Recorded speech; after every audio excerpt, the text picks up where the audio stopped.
Buenas noches a todos y todas. Estamos ahora con Eder Soto Quispe. Es peruano, antropólogo, artista visual, documentalista y activista de derechos humanos. Actualmente es candidato PhD por la Universidad de Hamburgo, Alemania. Trabaja como director y productor en Saiwa Films. Sus temas de interés son memoria, antropología visual, cine documental, derechos humanos, justicia transicional y ecología. Entre los largometrajes más destacados que ha dirigido está Caminantes de la Memoria del 2014, Titicaca entre el oro y el mercurio 2017 y Vientos y Memoria del 2022, la cual acabamos de ver. Contamos con Eder y vamos a comenzar a conversar, a intercambiar ideas, generar un diálogo con él. Y buenas noches, Eder. Hace unos años vimos a tu primera película sobre el tema de memoria, o por lo menos la que vi era Caminante de la Memoria. Luego hiciste otra y vuelves a ese tema con Vientos y Memorias, ¿no? Y que siento que hay como una continuidad entre ambas, es como si la última secuencia de Caminante de la Memoria anunciara a la siguiente, que está muy relacionado también a tu historia personal. ¿Qué continuidad hay? Tal vez qué ruptura o qué discontinuidad también hay entre ambas películas. Y tal vez desde el director que eres, pero también desde el antropólogo y desde el hijo también. Eso era como la primera pregunta. Bueno, saludar a todos los que están por allí. Bueno, en principio son varias preguntas que no sé cómo voy a aterrizar y cuando estoy hablando suelo perderme un poco, así que me tienen que ayudar a aterrizar y ubicarme más o menos en la pregunta. Bueno, esta película creo que podría decir que sería el comienzo. Creo yo que este es el primero que hago. Siento como una sensación, porque es la película que quise hacer en Caminantes de la Memoria, pero que no pude realizarlo por varios factores. Y esto sería como el reemplazo de eso, pero como no es así, porque los tiempos son diferentes, sería como la continuidad o el número dos de Caminantes de la Memoria, ¿no? Y después de esto también hay otro proyecto, que es más o menos, que va a enlazar más o menos a este mismo proyecto, ¿no? Entonces, si tenemos ya esas tres partes o esas dos partes por ahora, diríamos que es el número dos y creo que has ubicado muy bien porque eso es exactamente porque no había logrado, decía que si algún día quiero ver algún perpetrador, lo quiero escuchar, ¿no? Más o menos así terminaba Caminantes de la Memoria. Y lo que hice ahora con esta película es eso, ¿no? Escuchar a los que han estado en el conflicto armado interno, pero en el campo, ¿no? Y cuando han sido seleccionados estos, no son como candidatos que me encontré en una lista y, bueno, los que aceptaron, ¿no? Todos ellos tenían como requisito, más o menos, que hayan participado, por lo menos, en, en una batalla. Entonces, todos ellos y ellas han estado en batalla y en varios, ¿no? Entonces, había también algunos que no habían participado y estaban como repartiendo papeles en Cuarto Sendero, por ejemplo, o eran militares que estaban en la ciudad, habían ido alguna vez, que habían llegado después de un enfrentamiento, pero no habían participado en eso, ¿no? Porque eso creo que es la parte que podría cambiar mucho la relación que uno tiene con su memoria. Y, y lo que podemos encontrar es lo que ellos han podido decir abiertamente y también escondidamente, porque no todo lo que les ha pasado o lo han dicho, que está bien también en principio, porque no podemos torturarlos y sacar todas las cosas que han hecho, ¿no? Porque es su testimonio y se respeta, ¿no? Y, y bueno, es eso. En principio, no sé cuál es la segunda pregunta, creo, para no irme y no sé tampoco cuánto tiempo tenemos. No, Está perfecto, tranquilo. tenemos tiempo. Quizás yo continúo a partir de lo que estás planteando, ¿no? Eh, Creo que abordas a cada uno. de manera diferente, ¿no? Es decir, a cada uno hay una interacción y una forma de representación diferente, ¿no? En algunos vemos el rostro, me imagino porque deben haber aceptado, hay otros que es una entrevista por teléfono, hay otros que no, solamente escuchamos su voz, ¿no? Entonces, y tú parece que tuvieras como una estructura de preguntas, ¿no? Y como que esas preguntas se las hicieras a todos, entre ellas, por ejemplo, la que acabas de decir, has matado a alguien, ¿no? ¿Cómo trabajaste eso? Es decir, ¿cómo pensaste, ok, a todos los voy a entrevistar o les voy a plantear lo mismo? ¿Y cómo tuviste que adaptarte a la respuesta de la otra persona para después ponerlo en el documental, ¿no? Bueno, son preguntas. Bueno, mm, este trabajo es parte de de un trabajo de doctorado, entonces tiene una estructura científica. Por tanto, todos tienen la misma pregunta, la misma manera, ¿no? Y todos responden o no responden. Y es eso, por eso es la pregunta que a todos, ¿no? He tratado de que entren entre todas las preguntas, pero no he puesto a todos porque obviamente sería aburrido escuchar la misma pregunta y en la misma manera a todos, ¿no? Entonces, por edición y por la cuestión de que sea más film o película, se tuvo que cortar algunas cosas, pero obviamente para que se dé cuenta la gente tenía que estar puesto algunos, por lo menos repetitivamente, algunas preguntas, ¿no?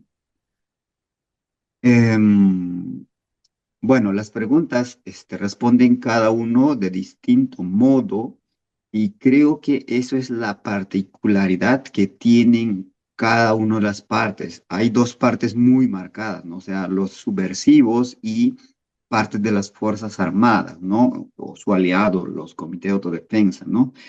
Estas dos partes tienen su propio discurso, ¿no? Y cada uno de ellos y ellas tienen su propio discurso, ¿no?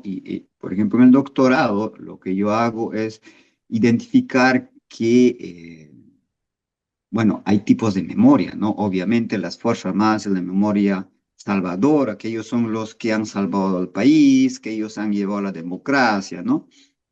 Pero por otra parte, las partes de los subversivos eh, han recibido mucho atropello a sus derechos. O sea, esto lo que estoy diciendo tal vez no le guste a algunos, pero si vemos como derechos humanos, si vamos a ver para todos, todos deben tener en la misma manera el mismo trato. Entonces, los subversivos, cuando han sido capturados, han sido torturados y obviamente violados en sus derechos, ¿no?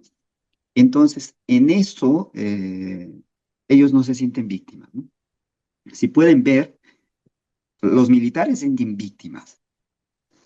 ¿Por qué? Por muchas cosas que han pasado, porque han matado, han visto morir a la gente, han visto llorar a la gente y se han puesto a llorar. Pero los subversivos no. ¿Por qué? Porque ellos esperaban de que las Fuerzas Armadas les iba a responder con la muerte, ¿no? O sea, Vladimir Guzmán decía como discurso de que los senderistas o los camaradas deben llevar la muerte en la yema de los dedos, ¿no?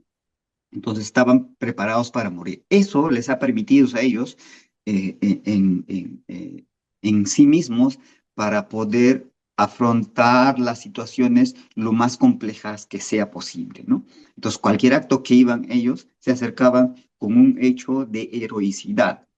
Y ese sentimiento era mucho más que de los militares, ¿no? Entonces, eso es ciertamente, parece dogmático, pero es así. Y por eso es que ellos mantienen, digo yo, una memoria altruista, ¿no? Una memoria de que ellos han hecho lo mejor o han intentado hacer lo mejor para la sociedad, para un cambio, porque lo han encontrado eh, tomado, captado por sectores que tenían mucho poder económico y político, ¿no? Y ellos han tratado. Entonces, creo que esas dos partes se podría encontrar que se confrontan al mismo tiempo, pero también desde el punto de vista de las ciencias sociales o a nivel científico es muy interesante para verlos cómo responden cada uno Y vuelvo a decirlo, es la misma pregunta para todos, ¿no? Y han respondido de la misma manera, libremente ellos, ¿no? Eso es muy interesante porque como estás haciendo a la vez tu doctorado y hiciste esta película, hay como, cuando te acercabas a ellos, para ellos, ¿quién eras? ¿Eras el doctorante, el cineasta?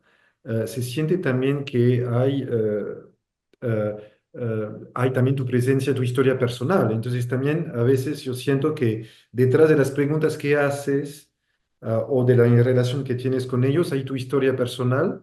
Y es como a veces te frustras porque no están admitiendo errores que han cometido, muchos se quedan en su postura y no quieren salir de algo, de los parámetros del discurso que tienen. Entonces, hay como varias facetas ahí. Ellos, ¿cómo te acercaste a ellos? ¿Qué sabían de ti? Porque a veces eres como bien firme en tu relación con ellos, ¿no? Y creo que es parte también de la puesta en escena que propusiste. Es decir, también esta firmeza es el hijo o la persona que quiere entender cosas y que se sinceren y a veces no se sinceran o no se sinceraron. No sé, es la impresión que tuve, tal vez me equivoco, me dirás. Sí, me parece que es un punto de vista muy interesante y me gusta esa visión. Me parece que puntualiza a la parte que quería esconder, ¿no? Entre comillas, esconder, ¿no? Porque, bueno, obviamente, a todos ellos me acerqué como me acerqué a todos, ¿no? A todos por igual, ¿no? Pero la cuestión es que yo no iba y les decía, mira, tengo un papá desaparecido y bla, bla, bla, toda esta es mi historia y estoy viniendo a hacer una película, ¿no? Obviamente no, ¿no? Pero les decía que soy de Ayacucho y estoy haciendo un doctorado en Alemania. Y si preguntaban más cosas, obviamente yo les podría haber dicho muchas más cosas, pero no las hicieron. Pero lo que más se interesaron, o que yo puedo decir, hay dos cosas, cómo reaccionaron mayoritariamente. Uno es que se interesaron mucho por Alemania. O sea, yo siendo peruano, quechohablante, hijo de campesino y hijo de víctima, y bueno, no me gusta la figura de víctima, pero también soy víctima, eso no me gusta. Bueno, después podemos hablar de eso.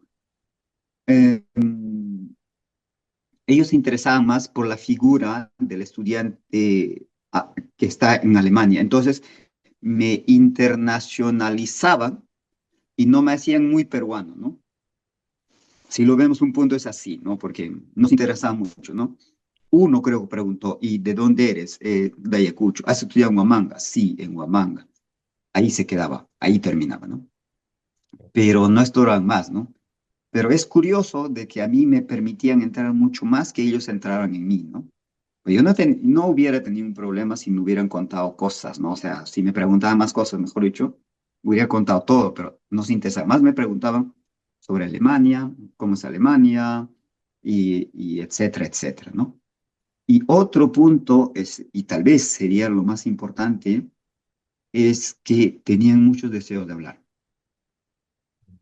Algunos y algunas de ellas, el deseo de hablar era como que, bueno, también tiene que ver, creo que por la forma de cómo yo me acerco a ellas y ellos, pienso yo que tengo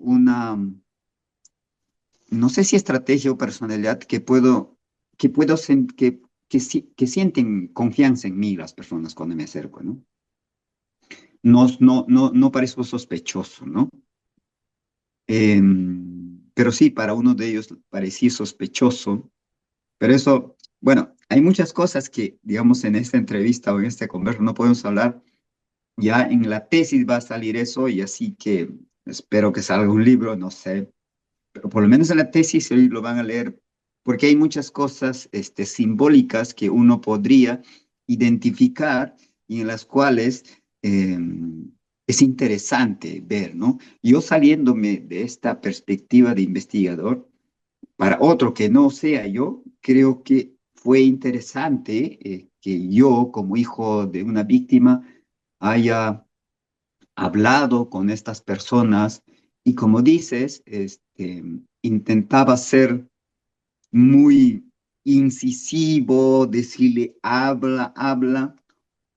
Otros lo hacían sin necesidad de esforzarme a hacer eso, pero otros se cerraban, ¿no? Como uno de los senderistas, el senderismo estaba muy cerrado, muy dogmático, ¿no? O sea, no puedo decir eso porque sería un agente de las Fuerzas Armadas, decía, ¿no? Porque eso hace la, como lo dice él, la represión, ¿no? O sea, ciertamente son personas que no son fáciles. He estado en sus casas de algunos de ellos, ¿no? Y he estado conociendo su familia, ¿no? Estaba muy íntimamente, ¿no?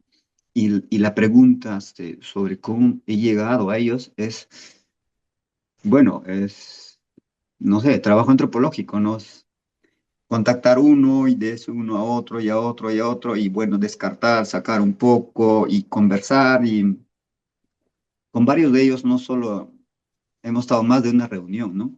Tratando de que sientan confianza en mí y no iba muy rápido, no sacaba mi cámara y de frente les apuntaba, y no, con calma hasta que un momento digan, ok, ahora estoy listo, vamos a hablar, ¿no?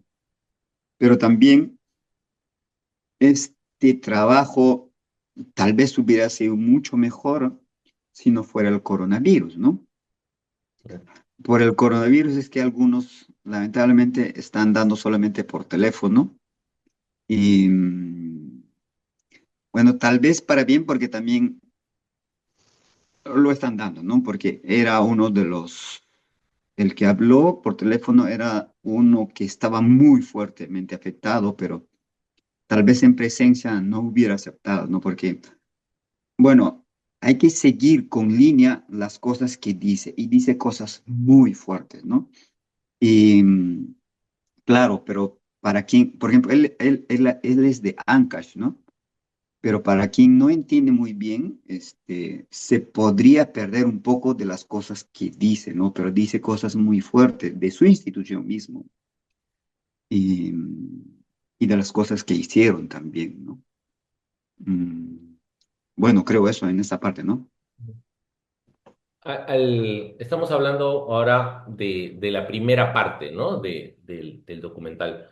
Y me gustaría como presentar la estructura y quizás ver, porque mi sensación fue, ok, en esta primera parte tenemos estos testimonios de voces que por lo general no escuchamos en ninguna producción, ¿no? Es decir, es muy difícil escuchar la voz de alguien del MRTA, de Sendero, no digo que no haya, del ejército, quizás es hasta más difícil, y tú las pones a dialogar, ¿no? Y me parece muy interesante.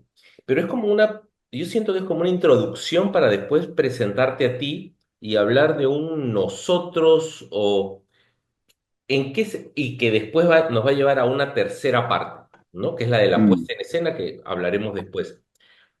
¿Tú por qué ordenas de alguna manera, planteas esa estructura? ¿Qué significa para ti esa primera parte para que después, digamos, aparezca lo autobiográfico, la primera persona, el yo y esta búsqueda de memoria personal?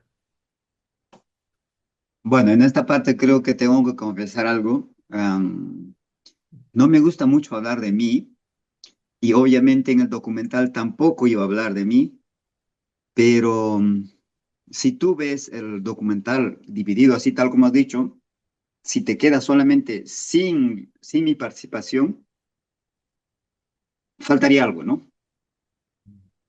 Entonces, más o menos me sentí, entre comillas, obligado a presentar un poco mi memoria, ¿no? Tampoco lo hago demasiado, trato de ir rápido, decir las cosas más o menos lo necesario como para que se pueda entender, porque me parecía importante de que no podemos quedarnos solamente con ese discurso, ¿no? De la memoria salvadora, de la memoria altruista, no solo es eso, y también hay otros, ¿no? Y ese otros, hubiera puesto a otra persona que no fuera yo, pero yo estaba haciendo el documental, así que, bueno, me dije, bueno, voy a presentar mi tema también, no sea, ¿Eso se debe a que no te ser un poco más gusta este consciente, ¿no? estatuto de víctima? O sea, ¿Cómo? hablaste hace un rato que no te gustaba esa idea de víctima, de ser víctima. ¿Tiene que ver con Sí, esto no me tu gusta, dificultad en ponerte en escena como desde el yo? sí, no me gusta la figura de víctima porque a las víctimas lamentablemente se les ve como enfermos, ¿no? Incapacitados, discapacitados, ¿no? Lamentablemente. Y creo que es una forma de menospreciar las capacidades que tengan. Y yo creo que tengo varias capacidades y pretendo de que se me vea por igual. No quiero ser especial porque solamente soy, porque soy víctima. No he buscado eso. No sé si para bien o para mal. Pasó eso a mi papá. Bueno, tal vez si hubiera vivido, estaría viviendo en Ayacucho o tal vez en Urjuasi, que es el pueblo, ¿no? Hubiera tenido tal vez 5 hijos o tal vez más, no sé, ¿no? Entonces, tal vez machista como mi papá, no lo sé. Pero tal vez esa hubiera sido mi vida. Pero ahora tengo un rol diferente, intento hacer reflexionar a las personas.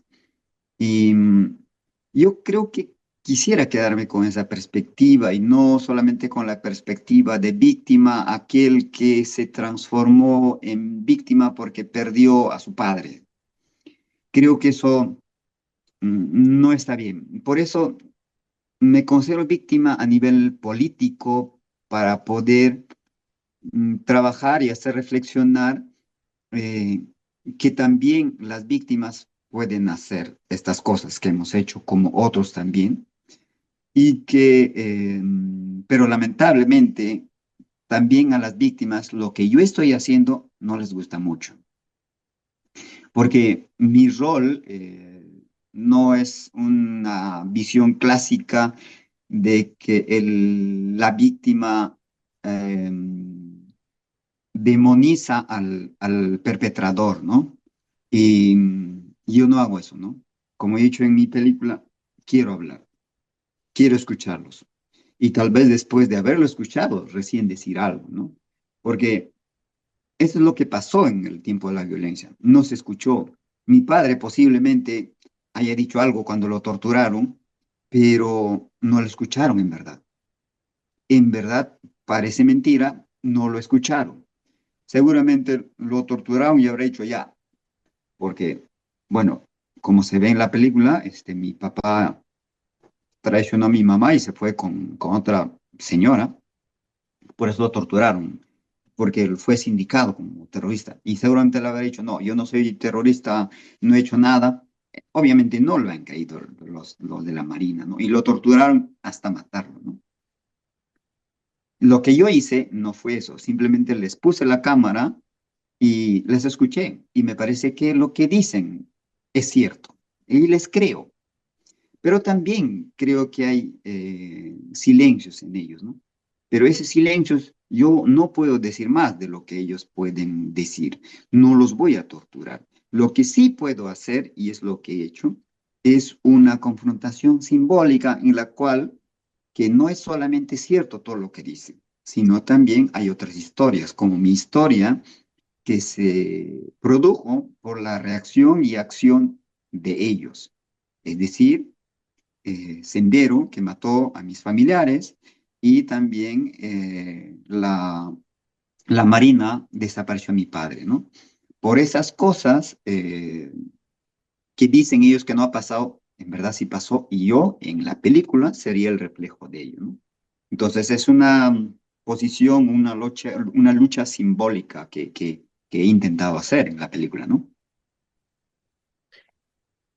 Sí, sí. Eh, Te escucho y me quedo pensando en esta presentación o esta propuesta de la CBR sobre esta dualidad entre víctima y victimario, ¿no?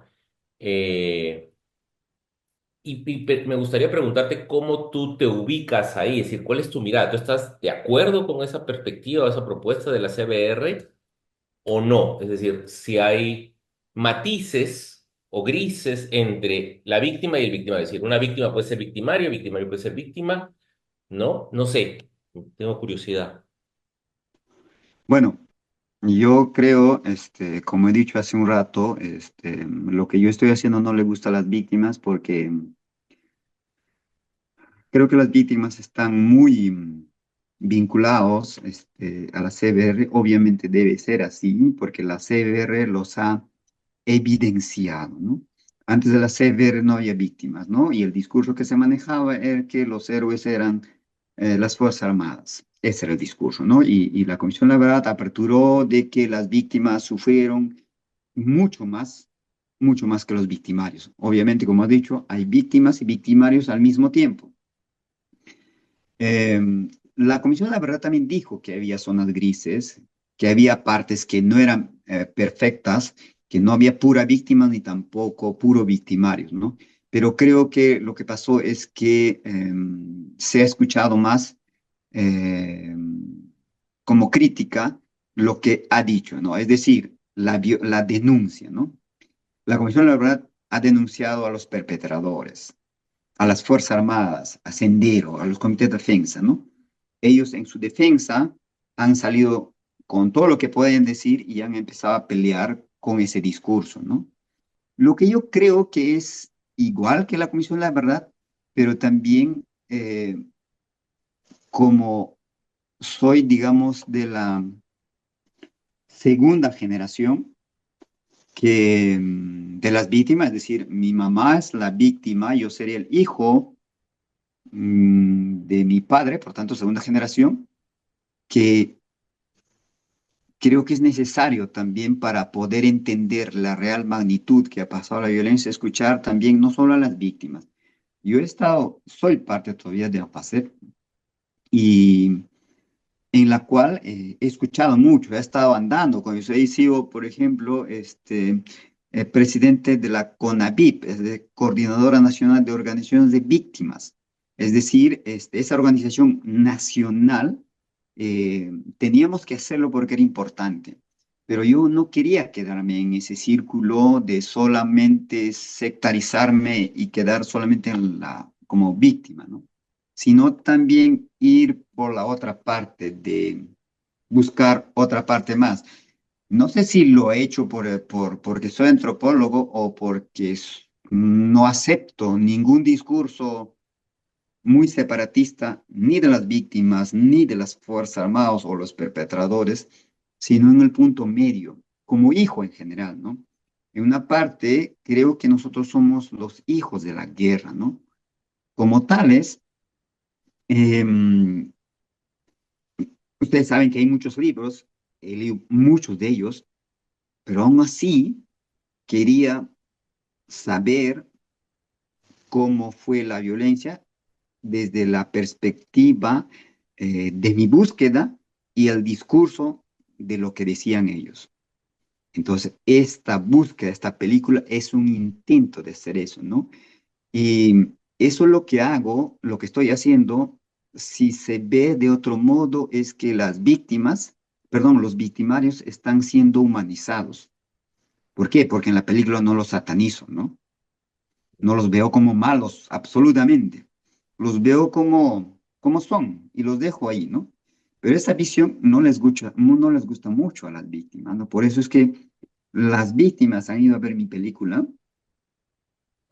y no les agrada mucho, porque no es la típica visión, digamos, de la víctima, de que si es malo hay que darle con todo, por lo menos en discurso, ¿no?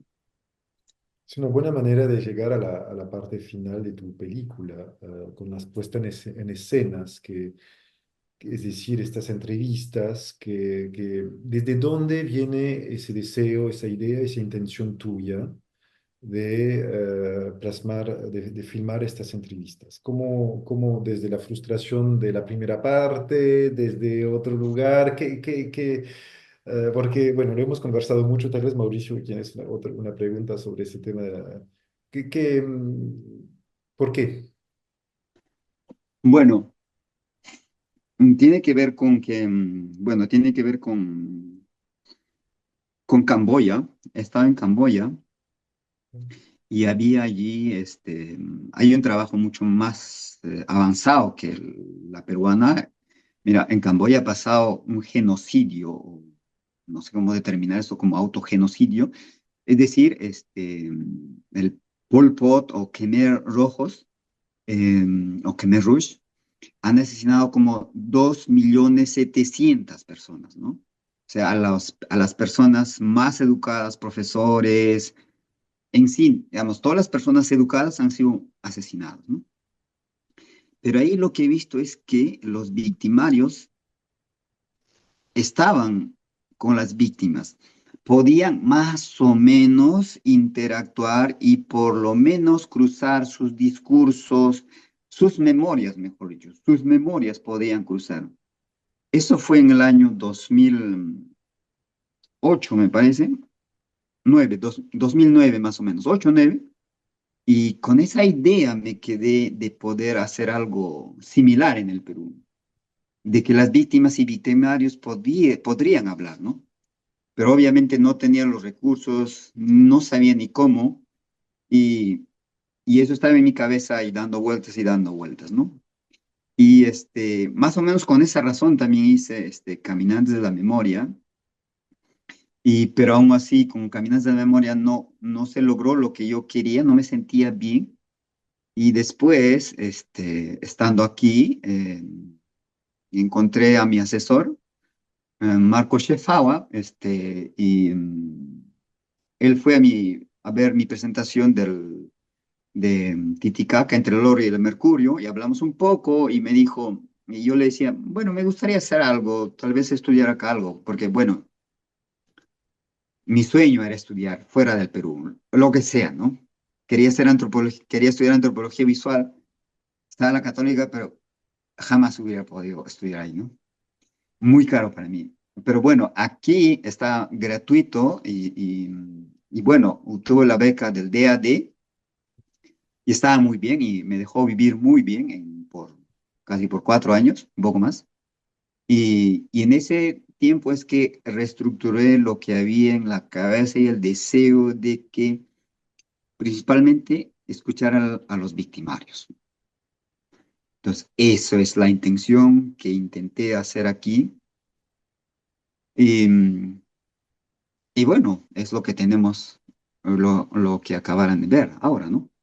Es decir, ¿tú consideras que si tú no pones a un actor para interpretar a un victimario, difícilmente podríamos ver su testimonio en cámara, mirándonos a los ojos y contando abiertamente las cosas que hizo? Es decir, lo que te permite la ficción es eso, que quizás en una entrevista sí lo podrías tener, pero no te dejaría registrarlo audiovisualmente. Bueno, lo que he encontrado aquí es que, y ellos lo dicen, no lo digo yo, ustedes pueden revisar eso o han podido escuchar. Em, los victimarios no son tan libres, dependen mucho de dónde vienen, mantienen una identidad para poder diferenciarse de los otros, es decir, em,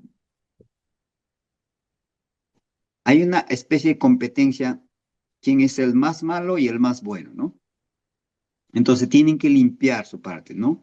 Es decir, tienen que mantener una historia limpia como institución y como organización. Me estoy refiriendo a las Fuerzas Armadas, ¿no?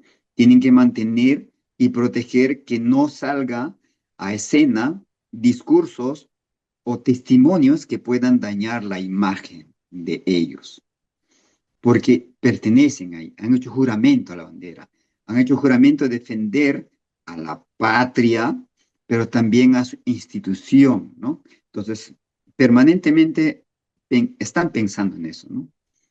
Pero también en la otra parte, los senderistas eh, han sido derrotados, están derrotados, y la única manera en la cual ellos pueden eh, defender un poco la imagen que está por los suelos es que no salga tantos discursos malos de ellos, es decir, no haya testimonios que testifiquen de las cosas que han hecho ellos, ¿no?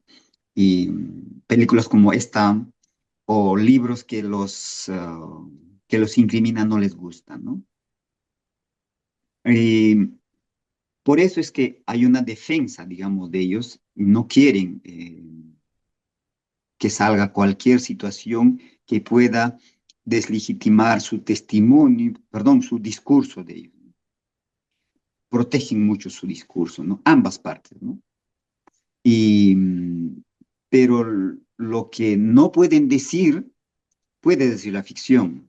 Por eso es que es la tercera parte del film, que hay dos actores que representan lo que ellos no han podido decir, ¿no? Y eso no es tampoco una ilusión, está basado en la realidad lo que pasó. Simplemente ellos no quieren admitirlo, ¿no? Y es una intención también de provocar al, al cinéfilo o al quien ve la película, porque hay partes en que rompe la cámara y trata de interactuar y eso no les gusta a varios, ¿no? A muchos que ven, ¿no? Porque los señala a ellos, ¿no? Y yo creo que eso está bien porque habríamos que señalar y decir cuál es nuestra responsabilidad de todas y todos en el conflicto armado interno, qué pasó. No solo lo que pasó, sino que lo que actualmente todavía vivimos.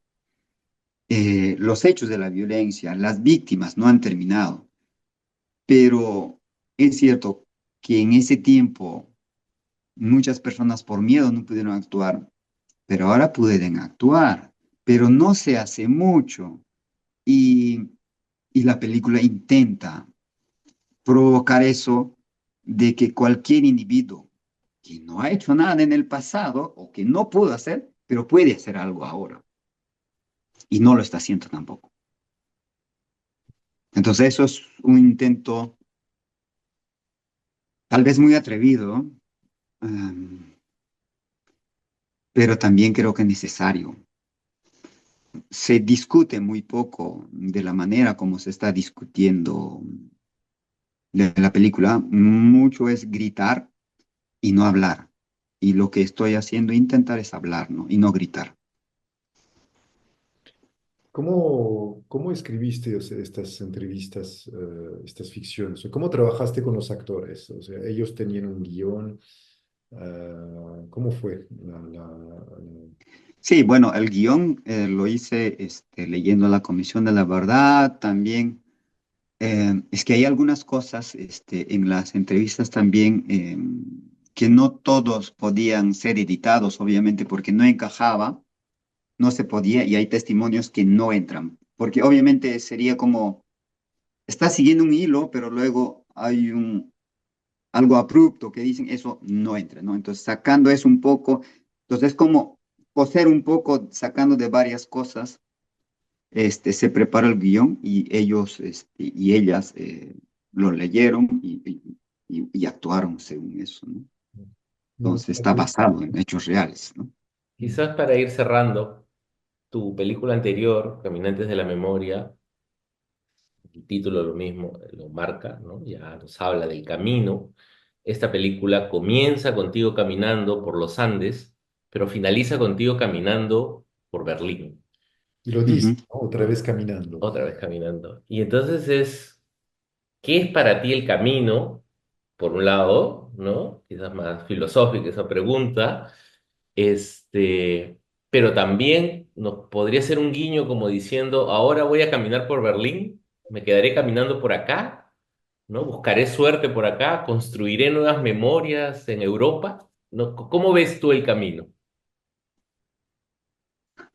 Bueno, tiene un poco de todo, eso, todo, un poco de todo lo que has dicho, ¿no?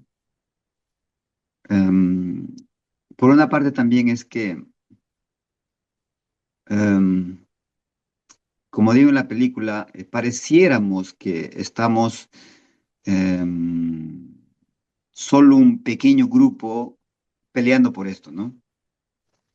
Es decir, nosotros como hijo de campesino, yo hijo de campesino o parte víctimas, trabajamos en esto, pero ¿qué hay de los demás? ¿No somos peruanos? O sea, ¿no valemos una solidaridad de los que no han sido víctimas, por ejemplo? ¿Y por qué las víctimas tenemos que seguir yendo en esto? ¿Y por qué no los victimarios puedan reflexionar más de lo que debieron de hacer? Porque obviamente no hicieron el papel que debieron de cumplir y hasta ahora siguen negando eso. Y entonces nosotros, con toda nuestra característica, tenemos que seguir caminando. Las mamás de ANFASEP tienen que seguir caminando. Ya están viejas, y ya no pueden, muchas de ellas, varias de ellas están solamente en sus casas, pero muchas de ellas, aún así, van a las marchas, van a actividades y siguen caminando. Y más o menos es eso el significado de caminar, ¿no? De buscar lo que he hecho yo también a nivel personal es, no sé qué hago aquí en Alemania, en Berlín. En una parte estoy estudiando, terminando ya, pero me gustaría regresar al Perú, eh, pero también no me siento muy bien en el Perú. No me gustan varias cosas. Por ejemplo, y lo que voy a decir, voy a contar algo para poner un ejemplo nada más. Estaba en una cena en la casa de mi asesor del doctorado y estábamos varias personas hablando, peruanos, alemanes, todo hablando, y en uno de ellos que me acuerdo para darles el ejemplo es que yo les dije, no sé cómo llegamos a este tema, pero les dije, mira, el Perú está bien, muy bien, pero hay cosas que hay que cambiar. Eh, yo no me siento muy peruano. Por ejemplo, no me gusta el color de la bandera del Perú. No me gusta la camiseta de la selección peruana. Y, y eso para los peruanos era, "Fua, ¿qué le pasa? Este está traumado, se fumó algo, no sé qué, ¿no?" Pero no hay pregunta después de eso, ¿por qué se está diciendo eso, no? Y bueno, lo digo porque hay que hacer cambios, ¿no? La bandera no lo hemos dicho nosotros. Me gusta el color rojo, por eso he puesto también hasta ahora, circunstancialmente, no era por la entrevista, pero circunstancialmente, porque me gusta. Y no me gusta porque, no sé, no está muy bien trabajado y creo que me parece que como víctimas, ahora me pongo en la cuestión de víctimas, el Perú no nos ha golpeado tanto que hay muy pocos motivos como para quererlo. Y cuando me refiero a la selección del Perú y a la forma de cómo está vestido, creo que podría cambiar. No sé, se puede utilizar las líneas rojas para resaltar, para intimidar a los contrincantes y demás, pero no se hace, se mantiene clásicamente la banda ahí, ¿no? Entonces, a mí, obvio, me parece aburrido. Pero con eso lo que estoy diciendo es que hay cosas que no se cambian, que se mantienen ahí, que a otros no les gusta, pero eso es lo que no les gusta, no le importa, solamente una minoría es el que pueda decir, como lo que pasa ahora, ¿no? Por ejemplo, hay una mayoría que rechaza al ejecutivo, a la presidenta, pero se hace poco, ¿no? Los que están más cómodos no dicen tanto, los que más sufren son los que dicen, ¿no? Y tal vez yo he sufrido mucho en esa parte, por eso tal vez estoy un poco molesto conmigo mismo, pero también con el Perú. Es una cuestión que tal vez es un poco difícil de entender, pero es una situación que creo que hay que intentar ver, no solo de la visión